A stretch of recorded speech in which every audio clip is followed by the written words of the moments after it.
about her and her vision for America?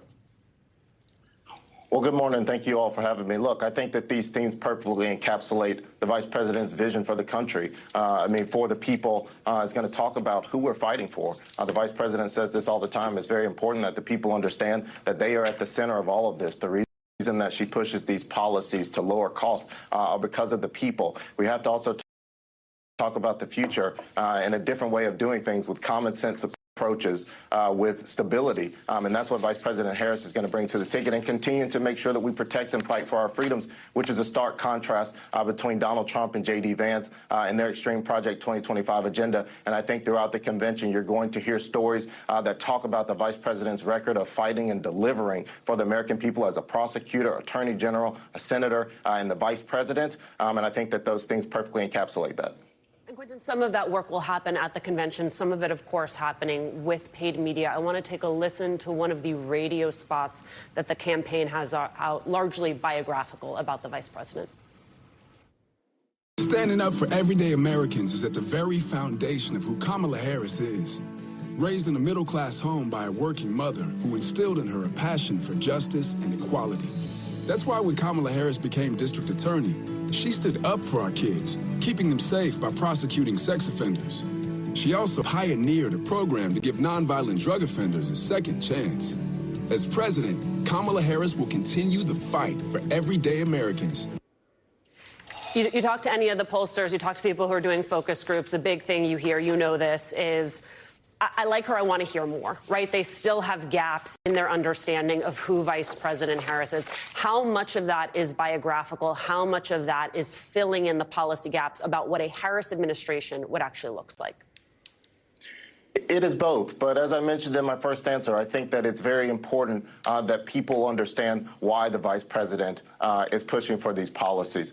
She grew up with a working mother who rented most of their lives. And so when she talks about things like making housing and renting more affordable, it's because she lives that. And so, yes, the policy proposals in the specifics on that are as important, because at the end of the day, this is about how she is going to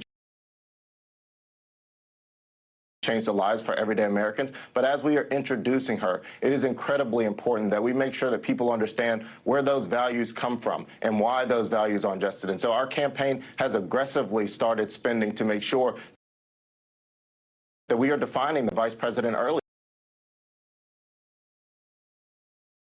because we have a short amount of time. Right. We have to introduce her to a lot of America, and ads like the ones you just played are exactly how we're going to do that. Quentin, one aspect of this that I've been fascinated by is the reaction of the press, the media. The hard press by many to get the vice president to sit down with them, as if to say, this isn't legitimate until you talk to us. Also, as if Joe Biden wasn't the nominee like a month ago. Exactly. So, the expectations of turning that corner, to me, has been really amusing to watch and hear many in the media sort of go after the vice president because she hasn't done that face to face. But what my response has been is she seems to be talking directly to the people. In other words, I don't need to sit down with the media and the press to do a one-on-one. If I have the opportunity to have this larger conversation in which I can more directly define myself. Was that a legitimate, not legitimate, the wrong word, was that an intentional effort to sort of push past the noise of Washington press corps and all of that drama to have this more direct conversation? Because it seems to be thematically where you're going, a more direct approach and conversation with the American people. Well, look, we entered this convention with a lot of enthusiasm and momentum. And that enthusiasm and momentum is because Vice President Harris and Governor Walz have been out on the ground talking to and communicating directly with voters. And, Michael, you said it basically, but I'll say it a different way. The Vice President has been interviewing. She's been interviewing with the American people. And she respects the free media, respects the press, and so that will come on her time. But right now, our focus is making sure that we're communicating with the voters, that they see her, that they understand her worldview, her perspective, perspective, her upbringing, her record of delivering and fighting for American families to protect their freedoms, and her vision for moving forward. And so Vice President Harris is going to continue to do that. They're kicking off a bus tour today, going throughout Pennsylvania. They're going to be in a rally in Wisconsin tomorrow before they head into the convention. And so we're incredibly excited to continue to stay out on the road in the battleground states, talking to the voters who are ultimately going to decide this election, and making sure that they understand that this race is fundamentally a choice between two stark visions for the future of this country, one where we're lowering costs, protecting freedoms, and continuing to deliver for the American people, and one that is a extreme, unstable Project 2025 agenda that is led by Donald Trump and J.D. Vance. You know, Quentin, it strikes me, you know, I don't know much, okay, but it strikes me that at this point in the cycle, given the switch, Vice President Harris now at the top of the ticket, when she sits down for an interview, she would have needed to have some policies, because I would assume that our colleagues in the press and us as well, we would like to ask her about those policies, and we have now seen some of those policies begin to roll out. The vice president rolled out a part of her economic policy earlier this week of her campaign and what she would do if elected president. There has been some criticism of the policy because people are assuming, and some Republicans, some economists, even some moderate Democrats are assuming that what the policy is when it comes to price gouging is really about price caps. But I read it as it is if you are price gouging, then we will hold you accountable. Can you just speak to these two pieces of that? Because I do think the prices and what's happening at the grocery store and the inflation, these record profits that these companies are making, yet the pandemic, people are recovering from the pandemic. The companies are definitely recovering, yet the prices are not going down, is in fact an issue that the American people absolutely care about. I'm glad you asked the question, Simone. Look, these are capitalist, market-based solutions that the vice president is putting forward. The vice president believes that businesses should be able to make money. But what the vice president does not believe is that these businesses should be able to make money simply because. When prices go up simply because of the law of supply and demand, that is completely fine. Those are the laws of economics. But when prices are just jacked up just so that corporations and big businesses can increase quarterly profits or yearly profits on the back of middle-class families and small businesses, that is where the vice president is going to step in, and that is what she has demonstrated that she has been willing to do. This isn't something that is partisan. You see state attorney generals in places like Texas and Louisiana filing cases against companies that do this, jacking up gas prices during Hurricane Harvey, going after beef competitors. One of the biggest is the fact that they are raising prices simply because there is no competition. There's nowhere else to get beef. Pharmacy benefit managers are doing it. And so what you see Vice President Harris saying is that she is not going to let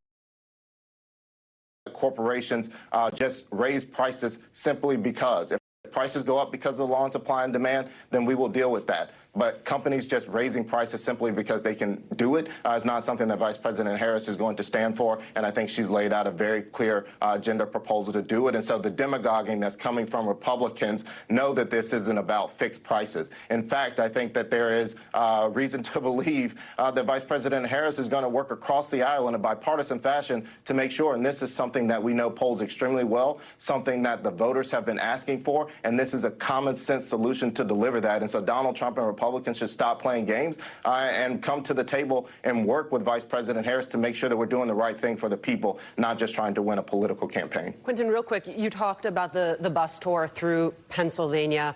As you guys know, 2020, President Biden, Vice President Harris, they won the state by just over 1%, and that was in part by driving up margins in solidly blue counties. You're doing some of that, but you're also going into Beaver County and trying to chip away there at Donald Trump's would-be lead. What is the message to folks in a county like Beaver?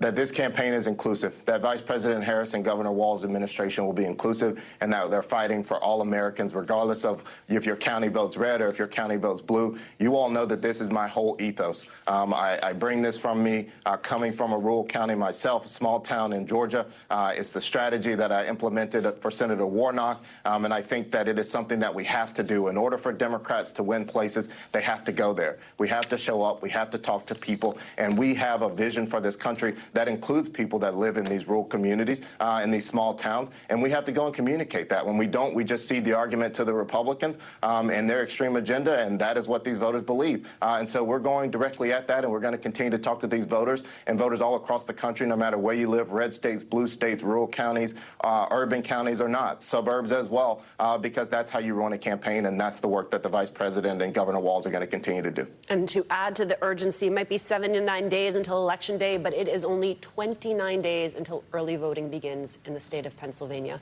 Quentin Fulks, as always, thank you for getting up early and being with us. And next hour, DNC Chair Jamie Harrison is going to join to discuss the final preparations ahead of tomorrow's convention kickoff in Chicago. But first, New York Governor Kathy Hochul is standing by to talk about the fight to protect reproductive rights at the ballot box. You are watching The Weekend.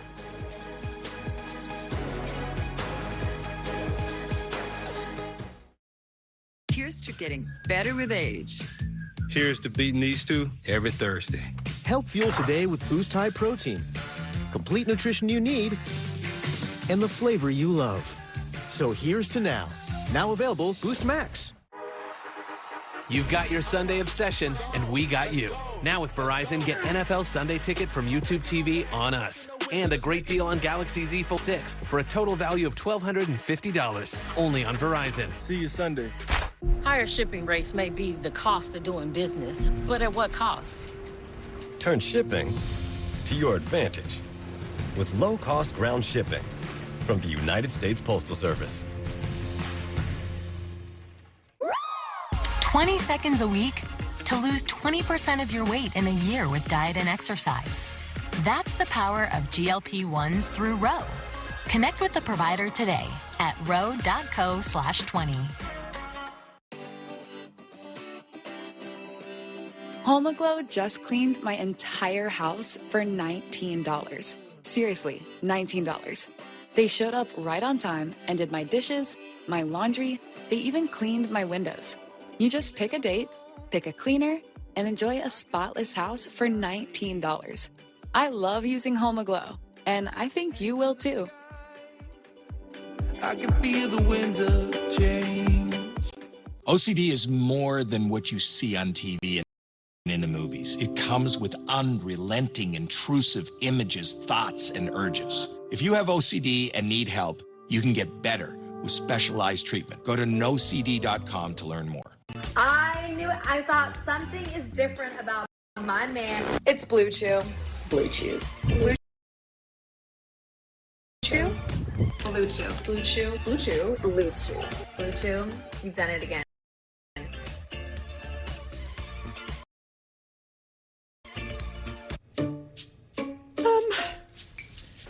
Are you certain he'll fit? Sure. Are you for imprint certain? Certainty matters. When you need certain promo gear, you can be certain 4 Imprints got it. Quality apparel? Got it. Drinkware? Got it. Bags? High-tech? Outdoor? Got it, got it, got it. So go get it at 4imprint.com. 4imprint, for certain.